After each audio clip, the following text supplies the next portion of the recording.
ನಿಜವಾಗ್ಲೂ ಹೇಳ್ತಾ ಇದ್ದೀನಿ, ಸಿನಿಮಾ ಅಲ್ಲ ಬ್ರದರ್, ಅದೊಂದು ಜಗತ್ತು. ಆ ಥರ ಫೀಲ್ ಆಯ್ತು ನನಗಂತೂ. ನಮ್ಮ ಸುತ್ತಮುತ್ತಲು ನಡೆಯುವಂತಹ ಪ್ರೀತಿಗಳ ಮಧ್ಯೆ ನಿಜವಾದ ಪ್ರೀತಿ ತೋರಿಸೋದಲ್ಲ, ಅದು ಸಖತ್ ಆರ್ಟ್ ಟಚ್ ಆಯಿತು. ಒಂದು ಮಾತು ಹೇಳ್ತೀನಿ, ಪ್ರೀತಿಗೋಸ್ಕರ ಪ್ರೇಮಿಗಳು ತುಂಬ ಜನ ಸತ್ತಿದ್ದಾರೆ. ಪ್ರೇಮಿಗಳು ಸತ್ತಿದ್ದಾರೆ ಹೊರತು ಪ್ರೀತಿ ಯಾವತ್ತೂ ಸತ್ತಿಲ್ಲ ಅನ್ನೋದಕ್ಕೆ ಈ ಪ್ರೇಮಿಗಳು ಉದಾಹರಣೆ. ಅಷ್ಟು ಚೆನ್ನಾಗಿದೆ. ಸೀರಿಯಸ್ ಆಗಿ ಎಷ್ಟೋ ಜನ ಮೋಸ ಹೋಗಿರೋ ಹುಡುಗರಿಗೆ ಇಂಥ ಹುಡುಗಿ ಸಿಗಲಿ, ಎಷ್ಟೋ ಹುಡುಗಿರ್ ಮೋಸ ಹೋಗಿರೋರಿಗೆ ಇಂಥ ಹುಡುಗರು ಸಿಗಲಿ. ಯಾರ್ಯಾರು ಪ್ರೀತಿ ಮಾಡ್ತಿರೋ ಹುಡುಗನಿಗೆ ಇಂಥ ಸಿನಿಮಾಗಳನ್ನ ತೋರಿಸಿ, ದಯವಿಟ್ಟು ಕಚಡ ಪ್ರೀತಿಗಳನ್ನ ಮಾಡೋದನ್ನ ಬಿಟ್ಟು ಇಂಥ ಒಳ್ಳೆ ಹುಡುಗನ ಚೂಸ್ ಮಾಡಿ ಅಂತ ಹೇಳಕ್ಕೆ ಇಷ್ಟಪಡ್ತೀನಿ. ದಯವಿಟ್ಟು ಸಿನಿಮಾ ನೋಡಿ.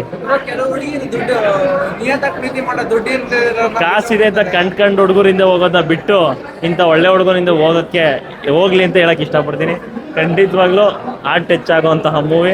ನಮ್ಮ ಸಿದ್ದೋಣ್ಣನ ಆ್ಯಕ್ಟಿಂಗ್ ಅಂತೂ ನೆಕ್ಸ್ಟ್ ಲೆವೆಲ್ಲು. ಆ ಆ್ಯಕ್ಟಿಂಗ್ ನೋಡೋಕ್ಕಾದ್ರೂ ಸಿನಿಮಾ ಬರಬೇಕು. ತುಂಬ ಚೆನ್ನಾಗಿದೆ. ಇಡೀ ಫ್ಯಾಮಿಲಿ ಎಲ್ಲ ನೋಡುವಂಥ ಮೂವಿ. ಎಲ್ಲೂ ಬೇಜಾರಾಗಲಿಲ್ಲ. ಟೈಮ್ ಪಾಸ್ ಮಾಡೋವಂಥ ಮೂವಿ ಎಲ್ಲ ಒಳ್ಳೆ ಮೆಸೇಜ್ ಇದೆ. ಅಲ್ಲಿ ಫೋಟೋಗ್ರಫಿ ಚೆನ್ನಾಗಿದೆ, ರಿಯಲ್ ಸ್ಟೋರಿ ಎಲ್ಲ ಚೆನ್ನಾಗಿಲ್ಲ. ಪದಗಳೆಲ್ಲ ಪ್ರೀತಿ ಅಂದರೆ ಈ ಥರನೇ ಇರಬೇಕು. ನಿಮ್ಗೇನು ಇಷ್ಟ ಆಯ್ತು? ತುಂಬ ಇಬ್ಬರು ಚೆನ್ನಾಗಿ ಮಾಡಿದ್ದಾರೆ ಆ್ಯಕ್ಚುಲಾಗಿ. ಸೊ ಕಷ್ಟ ಇರಲಿ ಸುಖ ಇರಲಿ, ಅದೇ ಕಷ್ಟ ಇರಲಿ ಸುಖ ಇರಲಿ ಕಡೆಯವರೆಗೂ ಜೊತೆಯಾಗಿ ಹೀಗೆ ಇರಬೇಕು, ಮತ್ತು ಜೀವನ ನಡೆಸಬೇಕು. ಎಲ್ಲ ಚೆನ್ನಾಗಿದೆ. ಲೊಕೇಶನ್ಸ್ ತುಂಬ ಚೆನ್ನಾಗಿದೆ, ಕ್ಯಾಮ್ರಾ ವರ್ಕ್ ಚೆನ್ನಾಗಿದೆ, ಆ್ಯಕ್ಟಿಂಗ್ ಎಲ್ಲ ಚೆನ್ನಾಗಿದೆ, ಸ್ಟೋರಿ ಚೆನ್ನಾಗಿದೆ. ತುಂಬ ಎಮೋಷನಲ್ ಆಯ್ತು ಲಾಸ್ಟಲ್ಲಿ, ತುಂಬ ಚೆನ್ನಾಗಿದೆ. ಸೂಪರ್ ಆಗಿದೆ ಮೂವಿ. ಈಗಿನ ಕಾಲದ ಲವರ್ಸು ಲವ್ ಮಾಡಿದ್ರೆ ಯಾವ ಥರ ಲವ್ ಮಾಡಬೇಕು ಮತ್ತು ಅದನ್ನು ಯಾವ ಥರ ಉಳಿಸ್ಕೊಬೇಕು ಅಂತ ಈ ಮೂವಿ ನೋಡಿ ತಿಳ್ಕೊಬೇಕು. ಸ್ಟೋರಿ ಎಲ್ಲ ಚೆನ್ನಾಗಿದೆ. ಫಸ್ಟ್ ಹಾಫ್ ಚೆನ್ನಾಗಿದೆ, ಸೆಕೆಂಡ್ ಹಾಫ್ ಇನ್ನೂ ಡೀಪ್ ಆಗಿದೆ, ಸಕ್ಕತ್ತಾಗಿದೆ. ಬಟ್ ಎಲ್ಲ ಚೆನ್ನಾಗಿದ್ದಾಗ ದೇವರು ಅಂದರೆ ಈ ಥರ ಅವ್ರ ಪ್ರೀತಿಲಿ ಆಟ ಆಡ್ತಾರೆ. ಅಂದರೆ ಹುಡುಗರು ಅವ್ರ ಪ್ರೀತಿನ ಉಳಿಸ್ಕೊಳ್ಳೋಕ್ಕೋಸ್ಕರ ಯಾವ ಲೆವೆಲಿಗೆ ಬೇಕಾದ್ರೂ ಹೋಗಿ ಏನು ಬೇಕಾದ್ರೂ ಮಾಡೋಕ್ಕೆ ರೆಡಿ ಇದ್ದಾರೆ ಅನ್ನೋದಕ್ಕೆ ಲವ್ ಯು ಮುದ್ದುನ ಸಾಕ್ಷಿ. ಕನ್ನಡದಲ್ಲಿ ನೀವು ತುಂಬ ಫಿಲಮ್ಸ್ ನೋಡಿರ್ತೀರ. ಲವ್ ಮಾಕ್ಟೈಲ್, ಮುಂಗಾರು ಮಳೆ, ಈಗ ರೀಸೆಂಟಾಗಿ ಸಪ್ತಸಾಗರ ಆಚೆ ಎಲ್ಲೋ. ಹುಡುಗಿರಿಗೋಸ್ಕರ ಪ್ರೀತಿಸಿರೋ ಹುಡುಗಿಗೋಸ್ಕರ ಏನು ಬೇಕಾದ್ರೂ ಮಾಡೋಕ್ಕೆ ರೆಡಿ ಇದ್ದಾರೆ. ಸೊ ಅದೇ ಥರ ಆ ಕ್ಯಾಟಗರಿ ಲಿಸ್ಟಲ್ಲಿ ಲವ್ ಯು ಮುದ್ದುನ ಸೇರಿಸ್ಬೋದು ಅಂತ ಹೇಳಕ್ಕೆ ಇಷ್ಟಪಡ್ತೀನಿ. One of the best cinema. Actually ಚೆನ್ನಾಗಿದೆ. ಸೆಕೆಂಡ್ ಹಾಫ್ ಅಂತೂ ತುಂಬ ಅದ್ಭುತವಾಗಿ ಬಂದಿದೆ. ಫಸ್ಟ್ ಹಾಫಲ್ಲಿ ಆ ಲವ್, ಆ ಟ್ರ್ಯಾಕ್, ಆ ಬ್ಯೂಟಿ, ಅಂದರೆ ಇಬ್ಬರಿಗೂ ಆ ಕೆಮಿಸ್ಟ್ರಿ ಚೆನ್ನಾಗಿ ತೋರಿಸಿದ್ದಾರೆ. ಬಟ್ ಸೆಕೆಂಡ್ ಹಾಫ್ ಮಾತ್ರ ಲಿಟ್ರಲಿ ಮಾತಾಡೋಂಗೆ ಇಲ್ಲ, ಅಷ್ಟು ಚೆನ್ನಾಗಿದೆ. Thank you. ಚೆನ್ನಾಗಿದೆ ಮೂವಿ. ಒಳ್ಳೆ ಎಂಟರ್ಟೈನ್ಮೆಂಟು, ಒಳ್ಳೆ ಸ್ಟೋರಿ, ಯುವ ಜನತೆಗೆ ಒಂದು ಒಳ್ಳೆ ಸ್ಟೋರಿ. ಸೊ ಎಲ್ಲರೂ ಕೂತು ನೋಡ್ಬೋದು ಫ್ಯಾಮಿಲಿಯಲ್ಲ. ಸೊ ಲವ್ ಸ್ಟೋರಿ ಇಷ್ಟ ಆಯಿತು. ಸೊ ಲಾಸ್ಟ್ ಸೆಂಟಿಮೆಂಟು ತುಂಬಾ ಇಷ್ಟ ಆಯಿತು. ಎಮೋಷನ್ ತುಂಬ ಚೆನ್ನಾಗಿದೆ. ಎಲ್ಲರೂ ಫ್ಯಾಮಿಲಿ ಸಮೇತ ಬಂದು ನೋಡಿ, ಫ್ರೆಂಡ್ ಸರ್ಕಲ್ ಎಲ್ಲ ಹೇಳಿ ಚೆನ್ನಾಗಿದೆ. ಸಾಂಗ್ಸ್ ಎಲ್ಲ ಚೆನ್ನಾಗಿದೆ. ಸಾಂಗ್ಸ್ ಎಲ್ಲ ತುಂಬ ಚೆನ್ನಾಗಿದೆ. ಲೊಕೇಶನ್ಸ್ ಚೆನ್ನಾಗಿದೆ. ಸ್ಟೋರಿನೂ ತುಂಬ ಚೆನ್ನಾಗಿದೆ. ಚೆನ್ನಾಗಿತ್ತು. ತುಂಬ ಎಲ್ಲ ಚೆನ್ನಾಗಿದೆ. ಇನ್ಸ್ಪಿರೇಷನ್ ಫಾರ್ ದ ಕಪಲ್ಸ್ ಚೆನ್ನಾಗಿದೆ. ಮೂವಿ ಚೆನ್ನಾಗಿದೆ. ನಮಗೆ ನಾವು ಏನು ಮಾಡ್ತಾ ಇದ್ರಲ್ಲ ಅದು ಭಾಳ ಇಷ್ಟ ಆಯಿತು. ಅಂದರೆ ಗಂಡ ಹೆಂಡತಿ ಹೇಗಿರಬೇಕು ಅನ್ನೋದನ್ನ ಒಂದು ಮಾದರಿಯಾಗಿ ತೋರಿಸ್ಕೊಟ್ಟಿದ್ದಾರೆ. ತುಂಬ ಇಷ್ಟ ಆಯಿತು. ಮೂವಿ ತುಂಬ ಚೆನ್ನಾಗಿ ಬಂದಿದೆ ಮೂವಿ. ಸೆಕೆಂಡ್ ಹಾಫ್ ತುಂಬ ಚೆನ್ನಾಗಿದೆ. ಕ್ಲೈಮ್ಯಾಕ್ಸ್ ಅಂತೂ ಬರೋರು ಗ್ಯಾರಂಟಿ ಕಣ್ಣಲ್ಲಿ ನೀರು ಹಾಕ್ಕೊಂಡೇ ಹೋಗ್ತಾರೆ. ಅಂಥ ಎಮೋಷನಲ್ ಮೂವಿ ತುಂಬ ಚೆನ್ನಾಗಿದೆ. ಚೆನ್ನಾಗಿದೆ ಮೂವಿ, ಚೆನ್ನಾಗಿ ಬಂದಿದೆ ಎಲ್ಲ. ನಿಮ್ಗೇನು ಇಷ್ಟ ಆಯ್ತು? ಸೆಕೆಂಡ್ ಹಾಫಲ್ಲಿ ಚೆನ್ನಾಗಿದೆ. ಎಮೋಷನ್ ಎಲ್ಲ ಇದರಲ್ಲಿ ಚೆನ್ನಾಗಿ ಮಾಡಿ. ಸೂಪರ್ ಚೆನ್ನಾಗಿದೆ. ಸೆಂಟಿಮೆಂಟ್ ಸೂಪರ್ ಆಗಿದೆ. ಲಾಸ್ಟ್ ಸೆಕೆಂಡ್ ಹಾಫ್ ಚೆನ್ನಾಗಿದೆ. ಕಾಮಿಡಿ ಸೆಂಟಿಮೆಂಟ್ ಸೂಪರ್ ಆಗಿದೆ.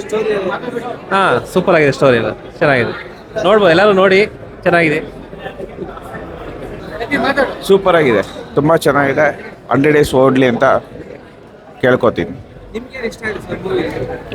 ಅವ್ರದ್ದು ಎಲ್ಲ ತುಂಬ ಇಷ್ಟ, ಎಲ್ಲನೂ ಇಷ್ಟ ಆಗಿದೆ. ನೋಡ್ಬೋದು. ಇನ್ನೂ 1-2 ಟೈಮ್ ನೋಡ್ಬೋದು. ನೈಜ ಕಥೆಯನ್ನು ಆಧರಿಸಿ ತೆಗೆದಿರ್ತಕ್ಕಂಥ ಸಿನಿಮಾ. ಕುಮಾರ್ ಅವರ ನಿರ್ದೇಶನ, ಛಾಯಾಗ್ರಹಣ ಮತ್ತು ಸಿದ್ದು ಅವರ ಆ್ಯಕ್ಟಿಂಗು ಭಾಳ ಚೆನ್ನಾಗಿದೆ. TGN ನರಸಿಂಹಮೂರ್ತಿ ಅವರ ಚೊಚ್ಚಲ ಚಿತ್ರ ಇದು. ಅವ್ರ ನಿರ್ಮಾಣದಲ್ಲಿ ಮಾಡಿರ್ತಕ್ಕಂಥದ್ದು ಒಂದು ಕಾನ್ಸೆಪ್ಟ್ ತೊಗೊಂಡು ಸೆಕೆಂಡ್ ಹಾಫ್ ಅಂತೂ ತುಂಬ ಅದ್ಭುತವಾಗಿ ಚಿತ್ರೀಕರಣ ಮಾಡಿದ್ದಾರೆ. ಆಮೇಲೆ ಸೀನ್ ಏನಿದೆ, ಚಿತ್ರೀಕರಣ ಭಾಗದಲ್ಲಿ ಸೀನ್ಗಳು ಏನು ಬರುತ್ತೆ, ಭಾಳ ನೈಜವಾಗಿ ತೆಗೆದಿದ್ದಾರೆ. ಚೆನ್ನಾಗಿದೆ. ಎಲ್ಲರೂ ಚಿತ್ರ ನೋಡಿ ಆಶೀರ್ವಾದ ಮಾಡಿ. ಈ ಫಿಲಮ್ ಮುಗಿಯೋಷ್ಟೊತ್ತಿಗೆ ಒಂದು 7-8 ಬಾರಿ ಕಣ್ಣೀರು ಬಂದೇ ಬರ್ತದೆ. ಇದು ಒಳ್ಳೆ ಫಿಲಮ್ಮು. ಭಾಳ ಒಂದು ಪ್ರೀತಿ ಗೆಲ್ಲೋವಂಥ ಫಿಲಮ್ಮು. ಅಷ್ಟು ಹೇಳಕ್ಕೆ ಇಷ್ಟಪಡ್ತೀನಿ. ಒಳ್ಳೆಯದಾಗಲಿ. ಮೂವಿ ಚೆನ್ನಾಗಿದೆ, ರಿಯಲಿಸ್ಟಿಕ್ ಸ್ಟೋರಿ, ಬಂದು ಎಲ್ಲರೂ ನೋಡಿ. ಕ್ವಶನ್ ಕೇಳೋ. ಹೇಗಿತ್ತು, ನಿಮ್ಗೆ ಏನು ಇಷ್ಟ ಆಯ್ತು? ಮೂವಿ ಚೆನ್ನಾಗಿತ್ತು, ರಿಯಲಿಸ್ಟಿಕ್ ಸ್ಟೋರಿ. ಪ್ರೀತಿನ ಯಾವ ಥರ ಅರ್ಧದಲ್ಲೇ ಬಿಟ್ಟು ಹೋಗ್ಬಾರ್ದು, ಮತ್ತೆ ಅದನ್ನು ನಾವು ಯಾವ ಥರ ಉಳಿಸ್ಕೊಂಡು ಹೋಗ್ತೀವಿ ಅನ್ನೋದು ಫುಲ್ಲು ಕ್ಲಿಯರ್ ಕಟ್ಟಾಗಿ ಸ್ಕ್ರೀನ್ ಪ್ಲೇ. ನೀವು ನೋಡಿ, ಮತ್ತೆ ಬೇರೆಯವ್ರಿಗೂ, ನಿಮ್ಮ ಫ್ರೆಂಡ್ಸ್ಗೂ ಎಲ್ರಿಗೂ ಆದಷ್ಟು ಕರೆತಾರೆ. ಮೂವಿ ತುಂಬ ಚೆನ್ನಾಗಿತ್ತು. ಎಸ್ಪೆಷಲಿ ಸೆಕೆಂಡ್ ಹಾಫ್ ಅಂತೂ ಸಿಕ್ಕಾಪಟ್ಟೆ ಅಳು ಬರುತ್ತೆ. ಇದು ರಿಯಲಿಸ್ಟಿಕ್ ಸ್ಟೋರಿ ಆ್ಯಂಡ್ ಎಲ್ಲರೂ ವಾಚ್ ಮಾಡುವಂಥ ಸ್ಟೋರಿ. ಎಲ್ಲರೂ ನೋಡಿ. ನಮಗೆ ಹೀರೋಯಿನ್ ಆ್ಯಕ್ಟಿಂಗ್ ಇಷ್ಟ ಆಯಿತು, ಮತ್ತು ಹೀರೋನು ಚೆನ್ನಾಗಿ ಮಾಡಿದ್ದಾರೆ. ಫಸ್ಟ್ ಮೂವಿ, ಬಟ್ ಅವ್ರ ಆ್ಯಕ್ಟಿಂಗ್ ಚೆನ್ನಾಗಿದೆ. ಹಾಗೆ ಅಪ್ಪನ ಕ್ಯಾರೆಕ್ಟರ್ ಆಗಲಿ, ಆಮೇಲೆ ಇವರು ಸೆಕ್ಯೂರಿಟಿ ಪಾರಿವಾಳ ಕ್ಯಾರೆಕ್ಟರ್ ಎಲ್ಲರದ್ದು ಚೆನ್ನಾಗಿ ಬಂದಿದೆ. ಇಲ್ಲ, ಈಗ ತುಂಬ ಜನಕ್ಕೆ ಲವ್ ಅಂತ ಹೋಗ್ತಿದ್ದಾರೆ ಜನಗಳು. ಆದರೆ ಲವ್ ಡೆಫಿನೇಷನ್ ಯಾರಿಗೂ ಗೊತ್ತಿರೋದಿಲ್ಲ. ಯಾರಿಗಾರೆ ಒಂದು ಲವ್ ಡೆಫಿನೇಷನ್ ಅಂತ ಏನಂತ ಗೊತ್ತಾಗಬೇಕಂದ್ರೆ ಈ ಫಿಲಮ್ ಬಂದು ನೋಡಬೇಕು. ತುಂಬ ಚೆನ್ನಾಗಿದೆ, ಎಲ್ಲರೂ ಬಂದು ನೋಡಬೇಕು. ಫ್ಯಾಮಿಲಿ ಎಂಟರ್ಟೈನ್ಮೆಂಟು, ಕಪಲ್ ಎಂಟರ್ಟೈನ್ಮೆಂಟು ಎಲ್ಲ ಇದೆ. ಆಲ್ ಕೈಂಡ್ ಆಫ್ ಆಡಿಯನ್ಸು ಬಂದು ನೋಡ್ಬೋದು.